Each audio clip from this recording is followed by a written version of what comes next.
Ladies and gentlemen, welcome to our webinar, Safety and Efficiency in Steel to Concrete Joints. Hi, my name is Daphne Roque and I'm a Technical Product Manager at Hilti, working in the software department that brings to you programs like PROFIS. PROFIS Engineering is a new generation software for design of fastenings into concrete and a powerful tool to dimension steel to concrete joints. I'm happy to have with me today Hilti, who is a product engineer at IDEA Statica. Hello, my name is Hilti and I'm a product engineer in IDEA Statica. And I will talk about the CBFEM and the method inside in the next few minutes. Exactly. So, CBFEM design method, or Component-Based Finite Element Method, is a powerful and innovative approach to solve steel connections.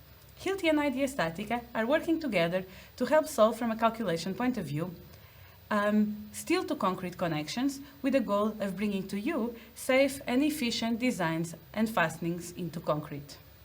So, just before we start, we would like to give to you a brief introduction of the topics we will cover today.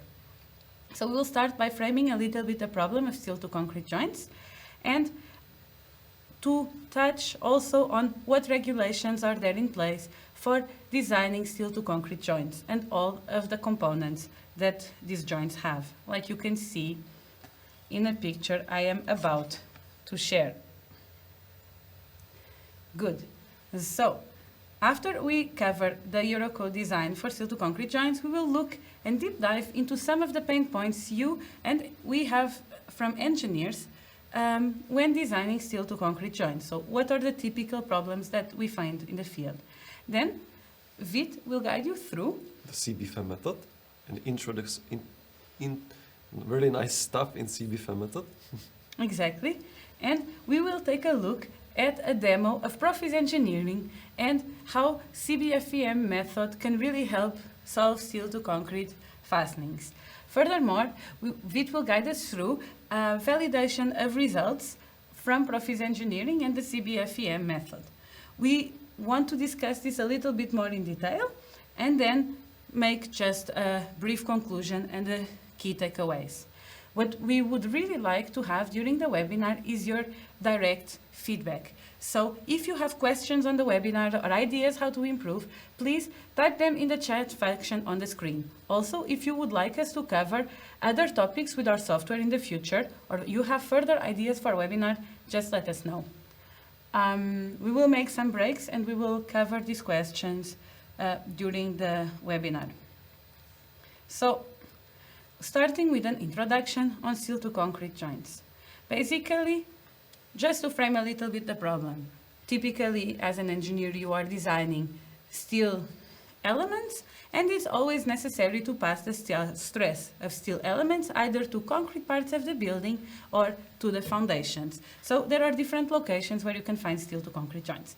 What are the components that are typically dimensioned and what we are talking about today? We are talking about cross-section design, so profile, but just in the joint area.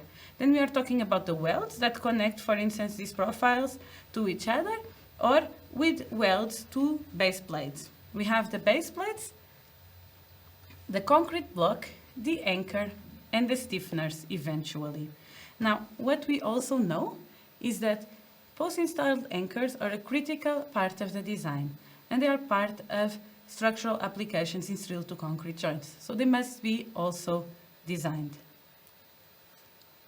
So what is there from regulation point of view covering steel to concrete joints? We have basically in Eurocode 3, Part 1, Part 8, the design of steel structures. So we look at failure modes like column panels in shear, web and flanges in compression, tension, bending, end plates and compressions under the concrete. So the code really defines a lot of verifications that you as an engineer should be doing. Also, not only the verification in the anchors is especially relevant because anchors may fail in the steel, but they can also fail in the concrete when the anchors are transferring the loads basically to the concrete element. So also these failure modes must be taken into account when designing the anchors. And we see there failure modes like steel failure of the fasteners, pull-out failure. And what is new because there is a new regulation out there, Eurocode 2 Part 4. This new regulation, more than just looking at these failure modes, also recommends and requires verification on the load distribution to the anchors from the forces acting in the cross-section of the profiles, really down to the anchors. And we will talk a little bit more about this in the next slides. Because a typical pain point we see from engineers today is that the design of different components of the joint are not connected. So what we see is that in many cases base plates are designed by hand, with hand calculations. Stiffeners can be designed also together with the plate, maybe not considered in the plate design and just be considered empirically. Verifications in concrete bearing are also done, so to check the compressions under the plate. Weld design is typically checked in an Excel tool, and then anchor design we typically see Hilti PROFIS anchor still as an important tool to calculate the anchors. Now, the design may be disconnected because using different methods may also lead to different assumptions in load distribution, etc. So what we try to solve with PROFIS Engineering and with our workflow is really to start at the base plate design, check the stiffeners, the concrete, the welds, and the anchors, and really have this all integrated in one software that do the connection design. Furthermore, because if there are changes while you are doing this workflow, so just imagine the situation, and I assume it happens frequently, that the base plate was designed and there are some changes in the job site and it must be recalculated. So the typical steps for designing a plate need to be repeated again. Second pain point that we see is on the rigid plate, because rigid plates are based, is basically an assumption that the base plate does not deform under bending. What does this mean? This means that the plate is not allowed to bend. And then I can have equilibrium conditions like the ones I'm sharing right now to determine the anchor forces. Now, this assumption is fine for plates, and we will show you also some simulations we have done. It's fine for plates as long as it's verified. Why is that? And actually, the Eurocode also requires a check on the rigidity of the plates. But actually, why is that? Because, and Vit is showing you now, basically in this model, plates are typically thin elements, so we know plates can deform under bending. Now, ignoring the bending of the plates can result into an underestimation of anchor forces. So this model Vit is showing you now with bending is an exaggeration basically of the situation that we see typically as failure modes for plates. Now, if we go back to the slide presentation, basically here are some examples of how base plate rigidity can affect load distribution for the anchors. So this is a very simple case where a profile and a plate are simply loaded in tension. So what happens when we simply load in tension a plate? If this base plate has a very rigid behavior, well, the tension is automatically transferred to the anchors via the plate. There is no plate bending, and the anchor loads can be about 5 kilonewton. Now, if the plate starts having some deformation, what we see is by pulling tension in the plate bends, and with bending, some compressions in the concrete are generated, so some compression forces and stresses. They are so-called prying effects. These prying effects must be equilibrated, and they are applying more load on the anchors. So actually, the more non-rigid a base plate is, so the more thin and the more large, for instance, in dimension to a profile, the more it is its capacity to bend, and the higher prying forces under the plate it will come. That is why also the Eurocode 2 is requiring a check on the rigidity of plates. Neglecting this parameter can lead into underestimation of anchor forces. Now, as I mentioned before, we did some studies on the load distribution and base plate thickness. So what we did, we had base plate like illustrated here, and we show with the graph different thicknesses of base plates. What we see is large base plate thickness have load distribution which is very, very, very similar to rigid base plate. But as the thickness decreases, so do the anchor forces for the same load. This means that the effect of rigid baseplate in the example we have checked depend not only on the thickness of the plate, also on the geometry, but also on the load level. Good. There are a lot of parameters that can influence baseplate rigidity. Some of these parameters can be the size of the baseplate I have mentioned already, but also the thickness. The larger the baseplate is in relation to the profile, the thinner the thickness it is, the more it can bend. For instance, if I put stiffeners around my plate, I prevent plate bending, and then I can increase rigidity of the plate and have lower forces on the anchors. There are more parameters that influence, as you can see here. I think now is a good moment to go for a break and maybe ask Jakub if we have some questions. Hello everybody, my name is Jakub Nachtmann and I work in Global Application Software team. So firstly, I would like to thank you for joining this webinar. But right now we have any questions from you, so I highly recommend you to take this chance and ask your questions here. You can share with us your great ideas or some features you'd like to have in our software, or you can share some great topics for next upcoming webinars. So right now it's time to get back to our topic because we have no questions, and I'm looking forward to mention here your questions. So don't be shy and ask a question. So if we have no questions, then let's move on with the presentation and look at pain point 3, which is related to geometry and geometrical limitations. So what we know is typically, and it was a little bit described already, typically how we go about to design steel to concrete hands is by doing some hand calculation. And actually, even the regulation suggests, as of now, so most regulation and traditionally, it suggests to do some load distribution to the anchors and suggests some assumptions that could be correct. For instance, Eurocode 2 Part 4 covers anchor layouts like they illustrated today and verifies the anchor based on rigid baseplate assumption. For instance, Eurocode 3 Part 1 Part 8 also suggests formula-based approach to solve simple anchor layouts with H or I-shaped profiles like the illustrated here, where compressions are concentrated under the flanges and tensions are purely carried out by anchors.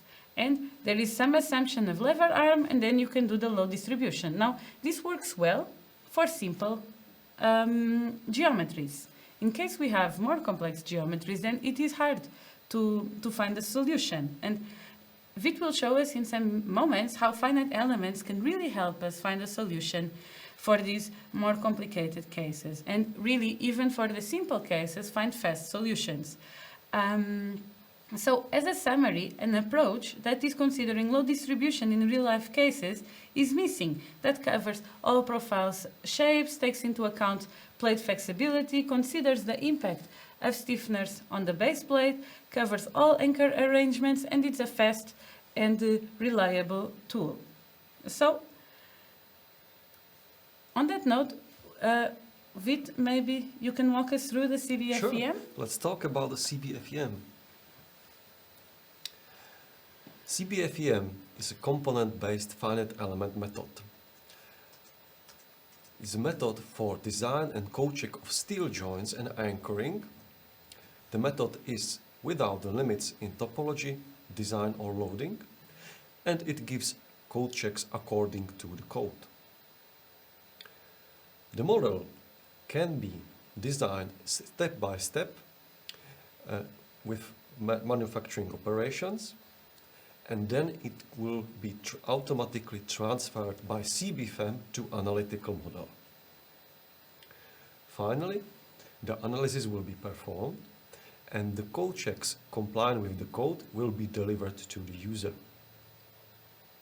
In the next few slides, we will talk about the theory behind, about the approach, about each component, about its verifications and validations, and about the market acceptance. So let's go for it. How we figured it out?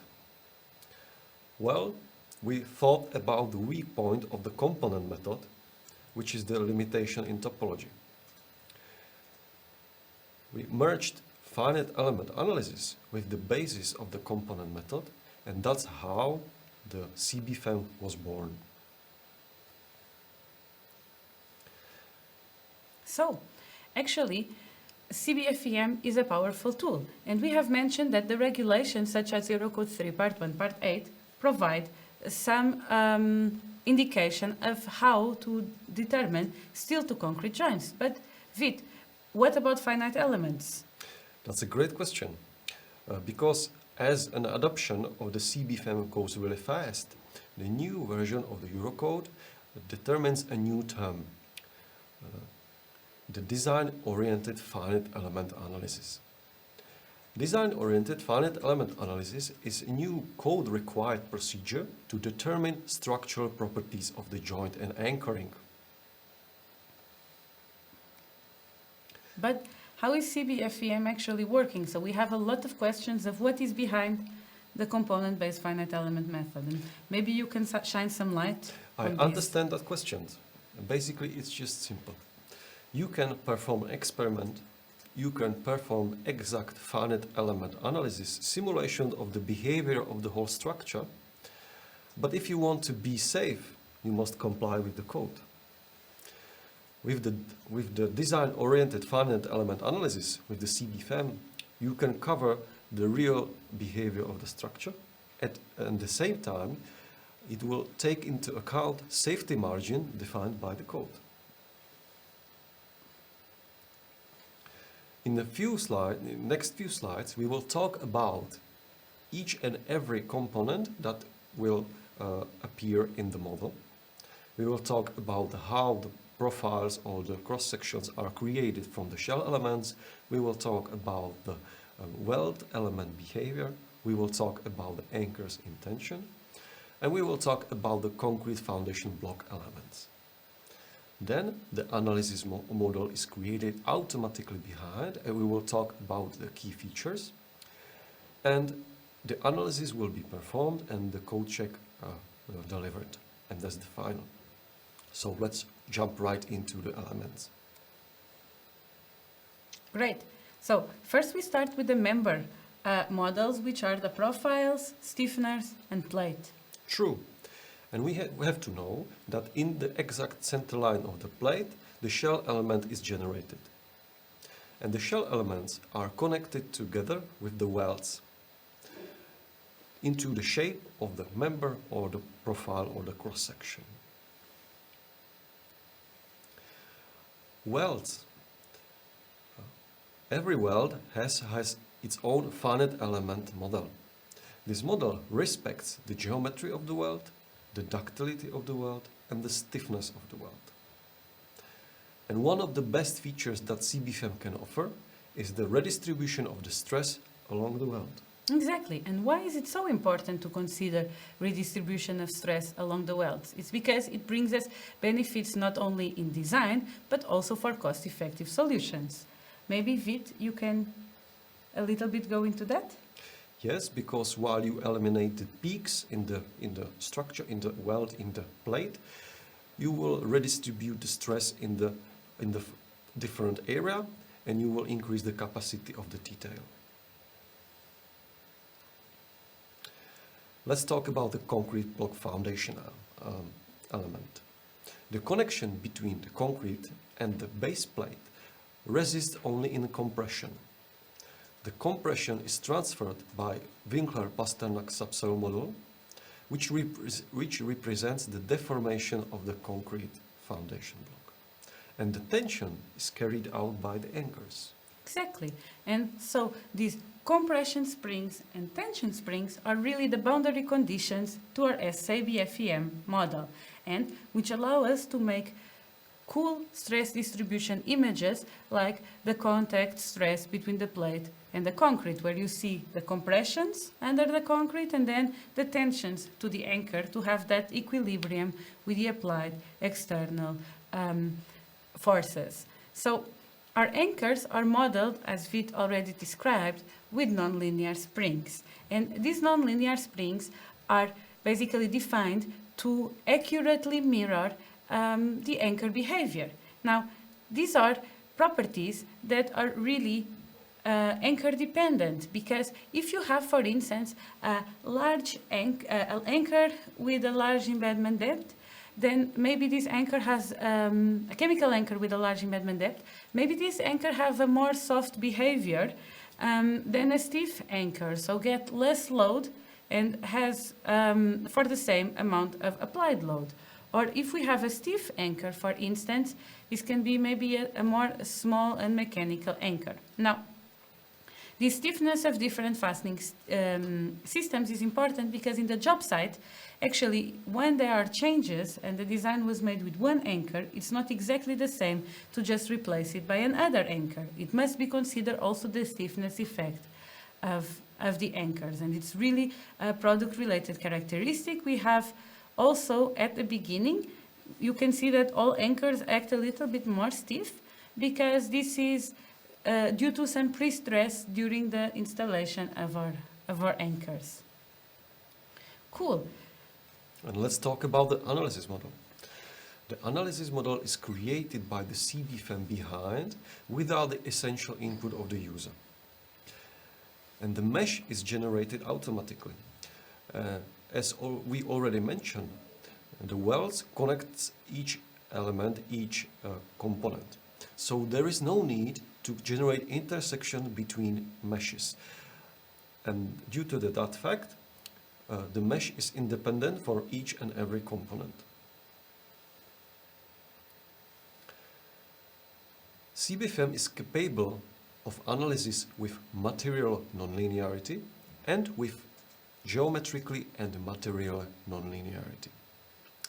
Material nonlinear analysis is performed by the default, and it gives stress-strain results for the cold checks. Once again, the nonlinear material behavior is great because it can consider the plastic design. It will increase the resistance due to material plasticity.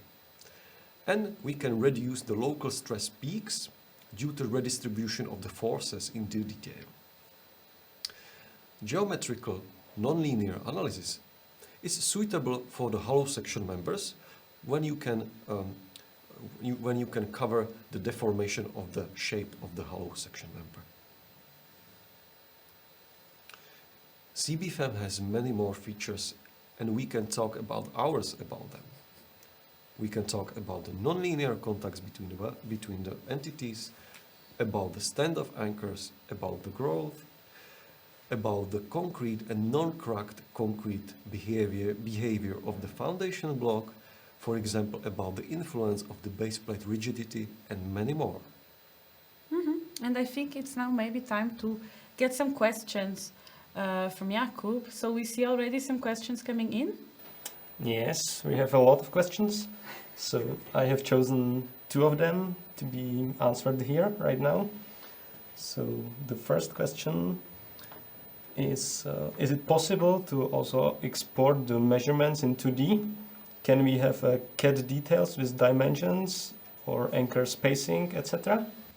That's really a great question, and actually we will cover this question in a moment, because once we do our software demonstration, actually we will cover this point. We are able to do, just as a summary, we are able to do this geometry, for instance, and export automatically 2D or 3D drawings to AutoCAD, Tekla, etc. Great. And the second question is, does higher anchor displacement mean higher preying forces? Typically, we see higher anchor displacements when the base plate is bending.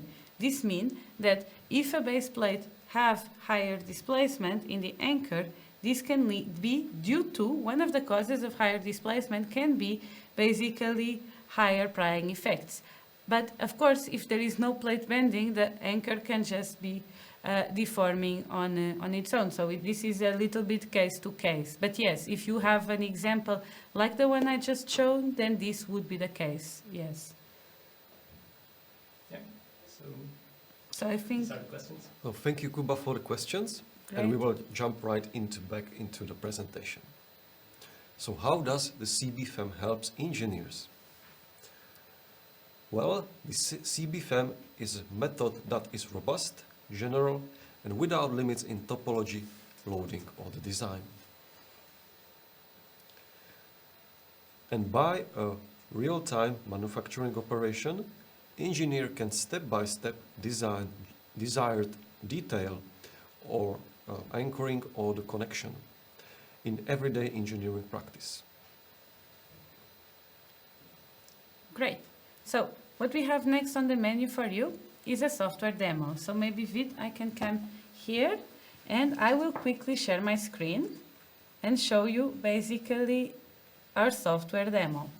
So I start not in PROFIS Engineering, but I start in SAP 2000, which is a popular tool for analysis of steel structures. I have defined some loads already for the webinar and some load combinations there and applied basically the loads to our frame structure. This is, for instance, a steel structure, and what I want to basically get out of it is also I want to design the joints, namely the steel to concrete joints.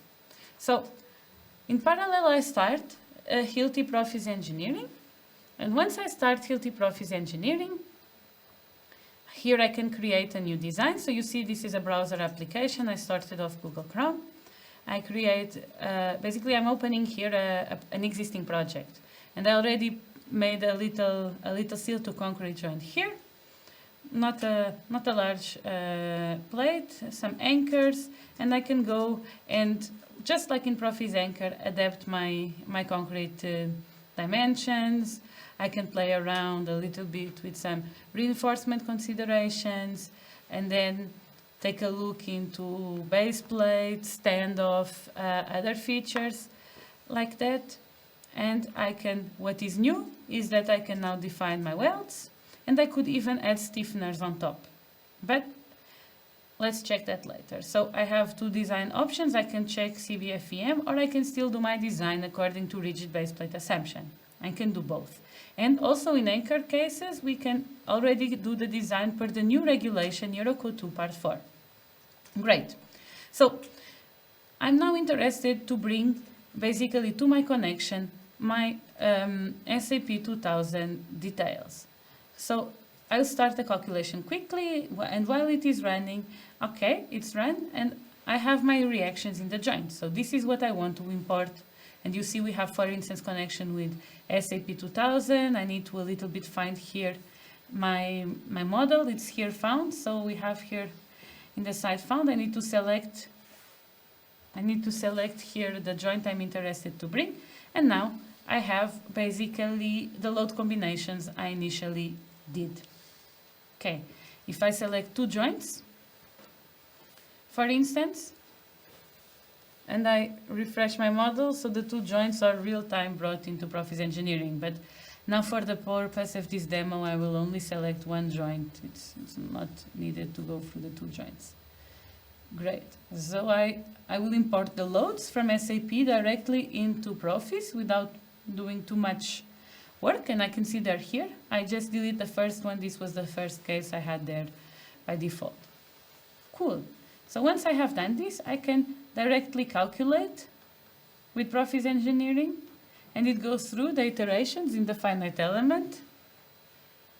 And now I get my result box. And the first thing I get is the decisive load combination and the comparison between two cases. One is flexible design and one is rigid. And I can see really a big difference on the anchor forces. And the flexible design has higher anchor forces actually than the rigid design, because the compressions are more under the flange and the neutral axis is not so high. So I find these anchor forces too high.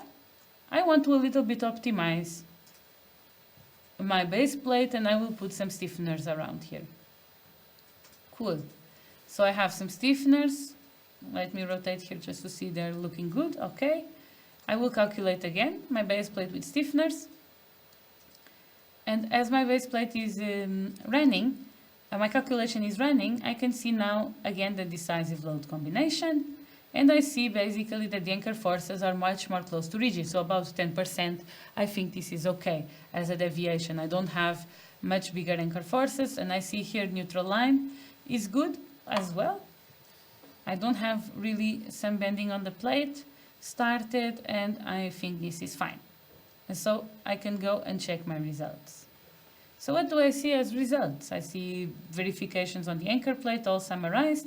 I can check now in 3D basically the load stress distribution, but also plastic, so deformations and stresses in concrete, strains, all of it, right? This is about the 3D member model. Now we go a little bit into the details of the stiffeners, and we see that different stiffeners, and it's really quick, I can just check the load distribution on the stiffener by clicking on it. So I can check this really fast, and I can create basically a design report as well. And this is maybe required to save basically and later show this as a proof of calculation. Now, if I print here my design report, I start with doing all the verifications for the anchor per Eurocode 2 part 4 and the stress distribution. As you can see, all of the equations taken into account in the design method are here described. And furthermore, the difference between flexible and rigid plate is also there. This is required by Eurocode 2 part 4. Then we do all of the verifications per Eurocode 3 part 1 part 8. For instance, here we are calculating even the minimum thickness of a weld and displaying this in the results. And I think for the design report, that's it. Another thing that is interesting is now I have a 3D model. And I need to make a drawing out of it to be used in the construction site, or I need to bring it to a BIM model. So although we have export to BIM, we, like in programs such as Tekla, we also can produce 2D and 3D basic 3D models of the joint. So I bring this to my Hilti BIM CAD library from PROFIS automatically, where I can see the 3D model automatically generated. So what is cool, I can see the welds and the stiffeners all in this 3D model in the BIM CAD library. Now the BIM CAD library allows some 2D, 3D views, also just like lines. And why is it important to bring this to BIM CAD library? Is that afterwards I can automatically download a file, such as an AutoCAD drawing or already a picture. I think AutoCAD is here still one of the softwares which is mainly used. Great. So we go back in the presentation mode as we have concluded our software demo. And in this case, basically we want to talk about the validation of this CBFEM method, because as we all know, it is important when designing with finite element methods to make sure that the method is validated and benchmarked into real-life cases. So here, Vit, I would pass the word to you, so you can come. Thank you, Daphne. One of the most important questions that we hear from the engineers is, can I trust it? Yes, you can trust it, because a lot of design models were created in various softwares. Also, real experiments was taken. 2 university teams spent moreover than 3 years on this challenge. And all these studies are published and available online or in the book. In the book, benchmark cases for advanced design structural steel connections, which bring you the Professor WELD team at Czech Technical University and Prague. Exactly. And also with Hilti we have published the Advanced Base Plate Technical Background, which can give you more information about the design method implemented in PROFIS Engineering, which is based on CBFEM. Some validations have also been done at the University of Munich, together with Professor IDEA Statica, and we also have this documentation for you available upon request. Yeah, that's true.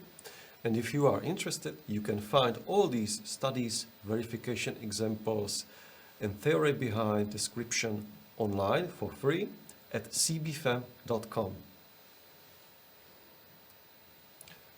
So there is a sophisticated method inside. It was verified and transformed into a tool for everyday engineering practice for designing and code checking the steel joints and anchoring. Thank you, Fit. I think now it's time to go to a last round of questions before we wrap it up. And probably, Jakub, you can tell us if we have more questions. Yes, I have here some new questions from you. So I again have chosen some of them. So first one is do we have to take the right concrete edge if there is enough reinforcement provided to avoid concrete breakout? Can we model the reinforcement so we are sure this will not occur? Wow, that's a great question. So basically, we have two situations. We have one situation where there is some reinforcement on the edge. And when there is some reinforcement on the edge, this can have a positive impact in the concrete breakout failure mode, and we still calculate the concrete breakout failure mode. Then there is the other situation where basically reinforcement could potentially prevent a failure mode such as concrete breakout. It is necessary to be extremely careful when designing this reinforcement because it must really act to prevent the concrete breakout failure mode. So you must know exactly which area of the concrete will break out and make the reinforcement pass in this area. Actually, you need to have the reinforcement very, very close to the anchor because Eurocode 2 Part 4 provides you a way to design this reinforcement as long as it is basically at a distance, if I'm not mistaken, of 0.75 H effective, I think. So it's really important that once you do this, you accurately take into account the position of the reinforcement. We have another question? Yeah, the second question is for the CBFEM analysis and results, how tall is the profile section assumed to be? Well, this length of the member of the cross-section is defined by the model on its own automatically, and it's based on the validation and verification examples, because you need the right length to be able to transfer loading from the end cross-section to the whole length of the beam to the base plate. Correct. And if you have, for instance, stiffeners, you need to model it a little bit higher. Yeah. So if you add the stiffeners, it will be more longer. Exactly. You are not able to see actually this in the background of PROFIS simply because the image would be too large. If you think this would be a cool feature, just let us know in the feedback sections and we can consider also to increase this distance in the model. Right now, we model how you see it, basically how we share the screen, but in reality, in the background, I think the distance is considered 2 times the profile geometry to the top, so after the stiffeners. So if the profile is measuring 100 millimeters, then you have 200 modeled on top. One last question, how can I help my plate to be rigid? How can I help my plate to be rigid? That's a great question. So actually, there are several things I can do, but important is to take some good practice into account. One thing can be by having a thick plate, but sometimes this is not very good. Sometimes also because of buckling, I have stiffeners already in place. These stiffeners really, really help to keep the plate rigid and avoid too much forces on the anchors. But there are other considerations, like a base plate which is not too large in relation to the profile may be better than a very large plate which can bend a lot and then is not so stiff. So thank you for your questions, and we will jump right back into the presentation. Yes, to have a short conclusion. Sure. So, if you would like to get PROFIS Engineering doing advanced base plate calculations based on the CBFEM design methodology we just spoke about today, it is great if you follow up and contact your local Hilti organization. And also, if you go to your local Hilti website, you will find software under the product section tab. So it's also possible to just go there and place your order to our software. I think we would like to conclude, basically to thank you for joining the webinar and for your interest in this topic. Thank you for your attention, and we will see each other next webinar. Thank you.